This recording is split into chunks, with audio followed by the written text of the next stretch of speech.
Hey everyone, welcome back to Voices of Vicenza. Cayman and Randy here. Hey, we have two special guests on the podcast today, Garrison HHC First Sergeant, PO, and our Relocation Readiness Representative, Miss Sabrina. Thank you all so much for joining us here on the show. Nice to have you. Of course. So by popular demand, we did a survey with our in-processing brief, and the soldiers wanted to hear about transportation, right? Because obviously, most of them are probably coming from the States, relocating. Maybe they don't have a vehicle, and they're like, well, how are we going to get around and really experience Italy? So First Sergeant Pio, not to put you on the spot, but this is actually your second time in Vicenza, right? Yeah, that's correct. My first time here, I was living on Del Din, and now this time around, I'm here on Italy. So stark contrast to start off with. Correct. And I was wondering, actually, did you consider transportation, obviously because it's your second time here, so you kind of have a feel for the show. Were you thinking, oh, well, what transportation is available to me based on where I moved this time around? So not this time around. Okay. Because I did have a vehicle coming. Yeah. But my first time around, and I also didn't have to my first time around while I was on Del Din as a single soldier in the barracks. Yeah, I mean, I had a similar experience, except we just have one vehicle. So it became a question of, okay, well, can my husband bike to work, or is a bus stop close? So that's definitely something that I think is important to think about, obviously, if you need to. And in some cases, like you said, there's going to be the shuttle bus as one form of transportation for the soldiers from Del Din to Ederle, for example. So you have those options as well. And then, Sabrina, you're originally from Germany, right? Correct. Is there a difference between the transportation in Germany and here, or are you comfortable using the public transport here? I don't think there's a big difference, to be honest. I think the public transportation system here is just as great as it is in Germany. We do have buses, trains, everything possible, taxis all over the place. So I like using the trains over here. Train system is pretty easy to use, but most of the time I just drive my car. Yeah, exactly. And you did say that you were living in the ZTL. Yes, I do live in a CTL. What's ZTL? I heard of that before. What is that? Zona Tráfico Limitado. So is that a good thing or a bad literally thing? Translated, basically like a limited traffic zone. It can be good, it can be bad. I mean, the purpose of it is to limit the vehicles downtown because of the pollution, I guess, because there are too many people downtown. Right. So you don't want cars driving around and then polluting. You open your window and you're breathing that air in. Exactly. And exhaust in, So, but it can be bad if you don't know about it and you drive into one and then you get charged a big fee. Yeah. So Right. you need a pass, you need a permission. Exactly. And if I'm correct, it's a ticket going in and a ticket coming Definitely. out. Yes, it is. Yeah, speaking from experience. So if you go in, just never leave and you only get one. You only get one, or maybe they extend the ticket based on how long you're there. Just move there. Get an address there and you're good and never leave again. Last time you drive is, you walk out from never after. So Randy, let's start this off with an interesting story, because I know you were saying you have a story about Heidelberg. So when I first came to Europe, like for many of us, I just came from the newcomers briefing, and there's, a lot of new people, like, one guy from a town of 2,000 people, right? So all these, Vicenza is like over 100,000. Heidelberg, I think, is around 100,000. It's over 100,000. Yeah. Wow. So, these are much bigger places. And I was from a place where jaywalking was normal. And it wasn't a thing. America's big, and when do I cross the street? How does that work? And anyway, I was somewhere in the middle of a street. There's like a little traffic island, and it was the little bus stop for the streetcar. And Like I was tram, exactly. Okay. And I'm looking one way, and then I start to step off, and I was there an hour. So I just arrived in Germany, landed at the airport. They took us down to the city, dropped our bags, going out to eat. I'm waiting to take the tram. I step off the thing. Someone pulls me back because a second later the tram was coming by, and I almost died. Like I felt the wind going by my face. So Oh my I goodness. almost died an hour into Europe. But after that, I loved it. I learned not to do that again. And you learned how to take the tram, right? Yeah, I did. There's all kinds of different ways to take the public transportation, right? So back then there were no apps, unfortunately. Right. We had to figure out a little stuff in German, but I know we're going to talk about apps soon here. Absolutely. But So. And here in Vicenza, they don't necessarily have a tram, but there are plenty of other options like buses here locally, for example. Yeah. So we're on Ederle. You walk outside of the walking gate, Chapel Gate right there. And do you know what bus line that's called? What bus number? Bus number 1, of course. Exactly, yeah. Isn't that Take it every convenient day. for us? Yeah. Yeah. Bus number 1. It's too easy, and actually you can go in Google Maps, and if you are a soldier on Ederle, you can plug in, Ederle to downtown, maybe you want to go get a burger or something like that, and it will show you what bus line is going to be stopping and when. You're going downtown for burgers. Or pizza or pasta, First Sergeant Pio, where have you found that you like to eat, or what have you eaten since you've been back now? You've been here a couple months this time. So what foods have you found you like? So just trying new restaurants now that I'm back. I'm waiting to go back to the old stomping around old reliables. Yeah. So. There's a lot of those around. So a lot of soldiers been asking us about where to eat too. We'll do another podcast on that one later. But today's transportation. You got to get there first, right? Yeah. So. Yeah. Starting with bus number 1. Yeah, bus number 1. Yeah. Get you downtown, right? I just did it recently, and then took the train to Torino, which is a beautiful city, former capital before Italy was a country. It was I forget, Kingdom of Italy it was called before, and it was beautiful. So a couple hours. Hauling very quickly, can't say that word right, but it was going very fast. Yeah. Like faster than I can drive there, which is cool. No speeding tickets. And I relaxed, and I even did business class, which that day was high roller. it was like 10 extra euro or 6 extra euro. Let's see. And so very it's economical. not, you always think it's going to be more, and it wasn't. And they brought me a little welcome drink and some snacks and checked on us a couple times, and it was a little bit quieter there. So I highly recommend the upgraded classes of the trains if Duly you noted. do them, Duly noted. Now, Sabrina, do you have any, I know you said you like to take the trains. Do you use them for weekend trips or just maybe a day trip to Padova? Usually day trips, like going to Venice, Padova. Yeah. So you're probably usually taking the regional trains or the city commuters. Yeah. Because here actually there is a few different options. There's Trenitalia, which is one line, and then Italo. So Italo and Trenitalia both have their versions of high-speed trains. So for example, you could get maybe to Vicenza or Milan within 2.5 hours.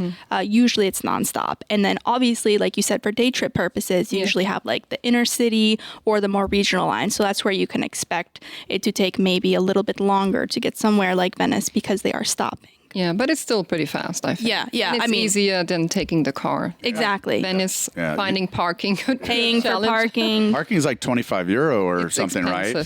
Somewhere around there. It's a big garage, but then you got to walk 20 minutes, and the train, you're right in the busy life of everything. Yeah, exactly.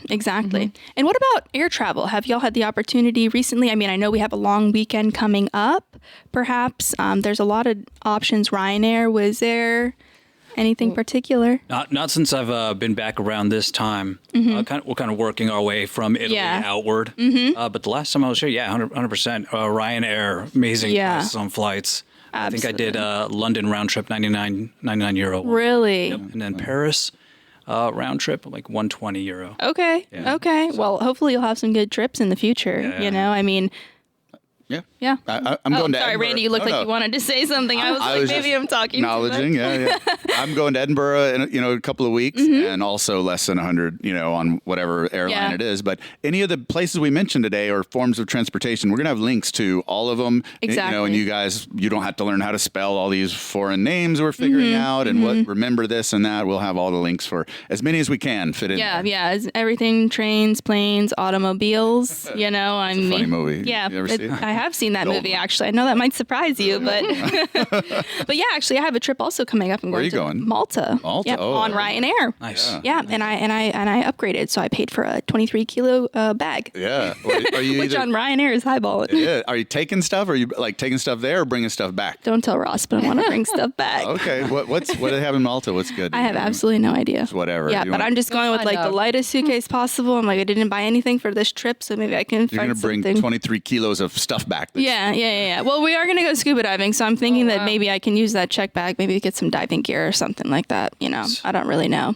Nice. But Yeah. if we're thinking about staying local, and I've kind of seen it pop up because, like First Sergeant, I was also here previously. And at that time, you didn't see these scooters or these bikes all along the all over sidewalks, the right? place. They didn't exist. Yeah. But now this time around, you kind of see them everywhere. And it is a great option for soldiers, family members. Maybe you don't have a bike. Maybe the bus is not running because it's later in the evening or earlier in the morning, but you still have someplace you want to go locally within Vicenza, whether that's downtown or one of the surrounding areas.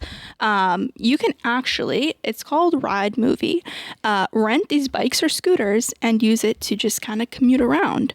Do y'all have any experience with that? Not personally, but Okay. one of my soldiers rides an e-scooter around on a daily basis around post. Really? Yeah, absolutely.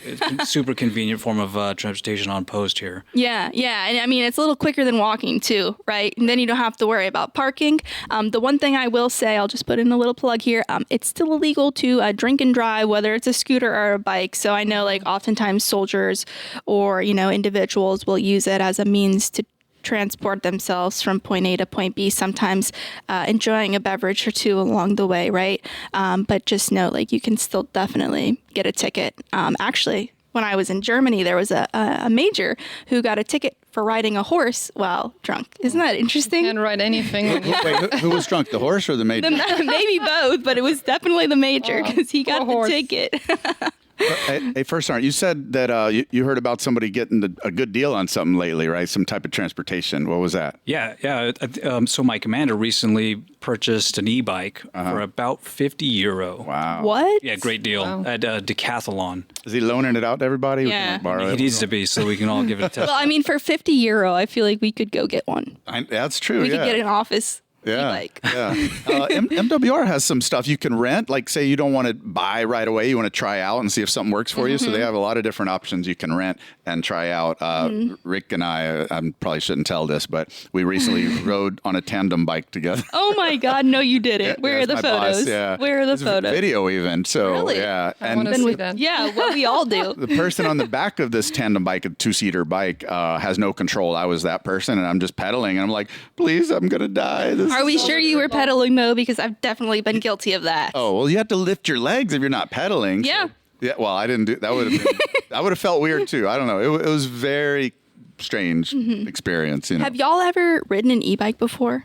I've not. No? I haven't. Well, Are you going to? I'm old school. I'm willing to give it a try. Yeah. All right. It is awesome. And like Randy was saying, MWR has e-bike rentals, so if you don't want to commit, because sometimes they can be a little bit on the pricier side. I mean, obviously, just depending on the make and model that you're getting. But it is so cool, and it's actually like a super interesting culture here in Italy, like biking culture. But also, maybe you don't want to pedal by yourself 100% and need like a little bit of assist. Have a break. It's a great way to transport yourself from here up into the mountains, for example. Sometimes people will do day trips or overnight trips using these e-bikes, unless you're old school, which I also have like a regular, like commuter bike, and that's Pedal how a little bit. But as a German, I have to tell you, or I ask you, please wear a helmet. Yes, yeah. Obey the rules. There are some rules, right? And I do believe it is required for all people affiliated with Garrison to wear a helmet. Okay, good. Yeah, I think I do believe it's required. So if you see any soldiers running around without a helmet, yeah. you gotta whip it in shape. Tell Yeah, but Hey, Sabrina, I know you've only been in your position for, a short time now, but, as part of the relocation readiness, is that the right term? Yes, relocation readiness. Yeah. Program. And part of that is Benvenuti, which includes also the soldier part. What is the soldier part called? Well, we do have host nation orientation. That one. So that's actually mandatory for soldiers E4 and below. Yeah. But it's also optional for higher ranking soldiers. And what do they get to see there? Do you know what's the curriculum?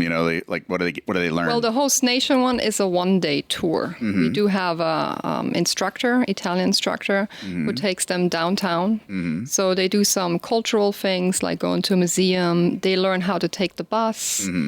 They go to the train station. They know how to use the departure and arrival boards, how to read them, and which platform to use, how to buy a ticket. They go eat something. So it's a cultural, educational experience, and we have very good feedback. Yeah. They really love it. When they come back, they tell us it was great. Yeah. Well, and it's nice because then you're equipping them with the tools that they need Definitely, in order to yes. navigate like this Yeah. new culture and country. Yeah, and we have something similar for spouses. That's the Benvenuti one, Yeah. but it's actually got a 3 good name, days. Benvenuti. Yeah. Sounds Benvenuti. nice. Well, Welcome. Yeah. welcome over here. It's for 3 days, actually. So day 1, they go to San Bartolo, the hospital, and meet with the patient liaison. So they learn about the medical care over here. They come back, and we serve them a nice Italian meal for lunch. And then we have some briefers like American Red Cross, USO, and others. And then the next day, they go downtown Vicenza. So they also learn how to use the bus, train, everything else. And day 3 is either Padova. So they take the train, actually, to Padova or Verona. So it's really nice. Also very good feedback. Yeah. I really recommend it for newcomers. I think one of the newcomer soldiers that hasn't had your Host Nation, curriculum yet, he told me he went to Venice this weekend and it didn't work out very well for him. I think he missed some train and didn't understand something. I said, well, the garrison's going to take care of you. We have these couple programs to help you out. And this podcast, we're going to give you a lot of links to get people started on knowing how to get around places. Yeah. Yeah. I mean, getting started is the hardest part. Exactly. To be honest. Once you know, had to learn. Yeah. Yeah. Once you know, Right. Yeah, that's it. Yeah. No, I actually have a friend, and he, going back to transportation, will rent a bike to get to the train station, take the train to Padova, goes to CrossFit at a Padova CrossFit gym, takes the train back, and then rides his bike back to Post. Interesting. So that, I'm sure your Host Nation class, helped him do that, because otherwise it's kind of like you're flailing, right? Yeah, I'm glad to hear that. Yeah, absolutely. Cayman, you got any favorite apps you like to use that help you a lot? Absolutely. Yeah. So first of all, like Sergeant Pino said, Ryanair, amazing. Wizz Air, I like to use Expedia. I mean, some people think, oh, we're in Italy. You can still use the Expedia application to find your hotels, rental cars, and then individually, Trenitalia, Italo, like all those trains, they have their own individual apps, which I prefer because there is also Omni Trainline, which is a big conglomerate, so you can go on and it has everything. However, it's a little bit more expensive because obviously more often than not, they're probably catering to tourists. And then also, we haven't mentioned it previously, but Uber is now available here in Vicenza, which before it was not. It's not in every city, though, either. Not in every city. I think it's in Rome and maybe a couple Milan, more. Verona. Cities. Yeah. Larger cities. So it's becoming more prevalent. I saw a price yesterday for like €21 to go to the train station. wow. Exactly, So, yeah. And it's like 2 miles, maybe. So is it worth? I don't know. I mean, it's convenient, but I will say Uber is available in a pinch. Yeah. However, radio taxi is another really big option here. And they also have an app for taxis here called App Taxi, which will link everything here in the description. So that is where you can use the app and put wherever you want to be picked up from and where you're going to go. And it's kind of like Uber, except it's taxi prices, And then lastly, I know we talked about going to the airport and traveling and all that. There is an application called GoOpti. So if you do need a car service, you can either do a private or shared car service. Maybe if you have family coming into town. Alternatively, obviously on Post, and I'm sure we've all used it. First Surgeon, I'm sure you used it very recently, was the shuttle bus. Maybe to get from the Venice airport. And that runs, I think it's about every 2 hours from the airport to both Ederle and Deldin areas. Most often than not, people will use the Ederle Inn as a good pickup spot, and it's free of charge. You just need your DOD ID. Yeah, and just let me mention real quick that we do have actually a schedule of the shuttles, different shuttles that run here, and also about apps. We have a lot of information material over there at ACS. Yeah, there is. I just realized we have a board written with like about 100 things on it. I'm not really exaggerating either. of buses and trains and planes and apps and it's overwhelming. Miscellaneous, which includes skateboarding and whatever. I had to throw that in there. But there's more than they can take in this one podcast, right? Yeah. So, I mean, I think bottom takeaway from the whole podcast is transportation is available, and the only way that you're going to get stuck somewhere is if you're not looking. Because there's just a plethora of information, and I'm sure we're going to have 25, 30 links down in the description. And like Sabrina just said, ACS has tons of different resources as well, and then also Host Nation, Benvenuti.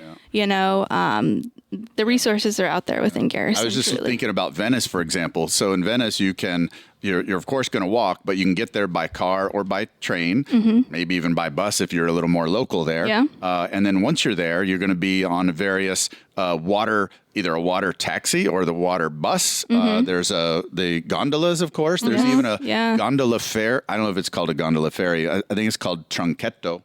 The taxi? Yeah. The water taxi bus. Well, no, it's a gondola that goes from near St. Mark's Square, kind of down a little bit.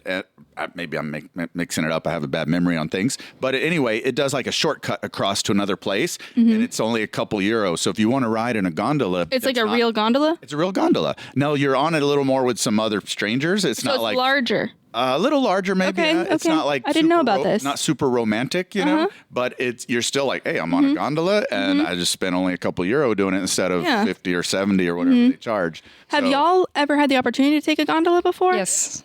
Yes. I think once in a lifetime you have Once. to do that. Yeah. Gondola, no, but I did take one of those speed water taxis. How was it? Oh, those are so nice. Great. Great. The wife Beautiful. I loved love it. them. Yeah. Yeah. Yeah. I know those are super taken that popular too, especially like from the airport. If you're going downtown to a hotel in Venice. Yeah, But or yeah. if you want to go to one of the islands over there. Yeah. No, I during COVID actually, I think we had the gondola ride for 20 euros, and now it's like 7. wow. But yeah, Very it was expensive. dirt Oh, cheap. yeah. Oh, COVID. Yeah. Yeah. I tried looking for some cool sound effects for today and of a gondolier singing because they. Oh, that would be so cool. They Please do sing insert. a lot of times. I couldn't find it. Let's all pause for an insert. Yeah. Pause. Okay. Anyway, yeah. Our gondolier actually spoke multiple languages. Yeah. Really? Very nice. Yeah, spoke Spanish and everything. Yeah. My husband is from Puerto Rico, so Oh, cool. they were talking the whole time in Spanish. It's really interesting. Maybe did he speak German too? No, unfortunately. not. No. A few words, Okay. maybe. I'm sure some of them do. Yeah. You know. I've met people here who speak German, so Yeah. Well, I would hope so. It's right next door. exactly. Alrighty. Well, thank y'all so much for coming onto this podcast. I mean, I know the soldiers really appreciate it because, like I said, this was, by popular demand. And obviously, it's great to hear from a service member as well who's here in Vicenza, but it's also your second time for Sergeant Pino. So it's really nice to have you on the show. We really appreciate it. And Sabrina, thank you so much for coming and really representing ACS. And you provided some great insight on the relocation readiness as Thank well. you for inviting me. Yes, of course. you, Anytime. guys. So, I mean, I think that really concludes our podcast. Randy, you have anything to add? No, I'm good. Cayman, thanks for everything you've done on the podcast here. Oh, you yeah, know, it's my so- last podcast. Yeah, so we appreciate it, and Yeah. it's been fun, cappuccino. Yeah, everything. cappuccino That's how we was my started favorite. Our first episode. For those of you who haven't listened to it yet, Randy brought out his espresso maker to make me a cappuccino on our first podcast, which was titled Cappuccino. Yeah. Well, So- I'm gonna skate out of here. So Alrighty. I'm mode today. Alrighty. Well, thank you everyone so much, and ciao from me. Ciao. Ciao, Ciao. ciao.